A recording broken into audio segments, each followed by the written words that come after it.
Yeah. Let's go. Alors on est dans un atelier, dans mon atelier ici en région parisienne. Je travaille ici la gravure. Je partage mon temps entre ici et mon atelier à Cannes. J'ai surtout commencé par vivre de la gravure et pas vraiment de l'art, parce que j'étais graveuse pour l'Institut national des jeunes aveugles pendant plusieurs années. Je faisais des supports pédagogiques tactiles pour les enfants de l'Institut. Je parle de ça parce que c'est devenu un fil conducteur, c'est de rendre visible.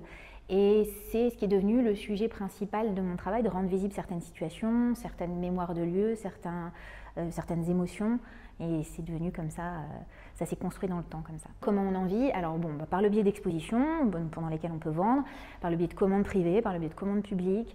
On peut aussi faire des cours de temps en temps, des workshops, ce que je fais de moins en moins mais que j'aime bien. En cumulant plusieurs choses, on vit de son métier d'artiste.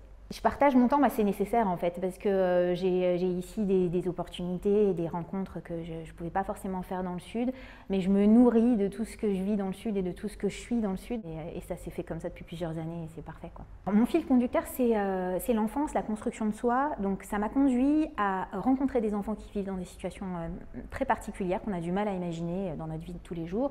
Donc ça peut être des enfants qui vivent à la rue, qui vivent dans des situations de guerre, etc. Donc moi, ma démarche artistique, c'est d'aller à la rencontre de ces enfants-là, de faire des ateliers avec eux, de les faire parler en dessin, parce que parfois on n'a pas la même langue en fait, tout simplement.